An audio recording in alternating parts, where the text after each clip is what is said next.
Hey guys, நீங்கள் பைத்தானில் list, tuple, set, dictionary மாதிரி data டைப்பில் கன்ஃபியூஸ் ஆகுறீங்களா? அப்போ இந்த வீடியோவை ஃபுல்லாக பாருங்கள். ஃபர்ஸ்ட், கலெக்ஷன்னா என்ன? மல்டிபிள் வேல்யூவை ஒரு வேரியபிளில் ஸ்டோர் பண்ண யூஸ் பண்ணுறது தான். பைத்தானில் 4 கலெக்ஷன் டேட்டா டைப்ஸ் இருக்குது. லிஸ்ட்டுனா ஒரு ஷாப்பிங் பேக் மாதிரி நம்ம ஐட்டமை ஆட் பண்ண முடியும், ரிமூவ் பண்ண முடியும், சேஞ்ச் பண்ண முடியும். அதே மாதிரி நம்ம கொடுத்த ஆர்டர் மெயின்டைன் பண்ணும், டூப்ளிகேட் அலோவ் பண்ணும். டியூப்பிளும் லிஸ்ட்டு மாதிரி தான், பட் லாக் பண்ணி வச்சுருக்கோம். ஒன்ஸ் நீங்கள் க்ரியேட் பண்ணினா சேஞ்ச் பண்ண முடியாது. இது வந்து லிஸ்ட்டை விட ஃபாஸ்ட்டாக இருக்கும். இது ரீட் ஒன்லிக்காக மட்டும்தான் யூஸ் பண்ண முடியும். செட் டேட்டா டைப்பில் ஆர்டர் மேட்டர் கிடையாது. இது டூப்ளிகேட்டை ஆட்டோமேட்டிக்காக ரிமூவ் பண்ணிவிடும்.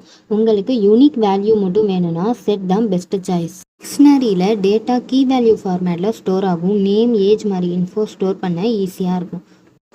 கீயை யூஸ் பண்ணி நம்ம வேல்யூவை அக்சஸ் பண்ண முடியும். இது ஃபஸ்ட்டு அன்ஆர்டர்டாக இருந்துச்சு, பட் பைத்தான் 3.7 வெர்ஷனுக்கு அப்புறம் இதை ஆர்டர்டாக மாற்றிட்டாங்க.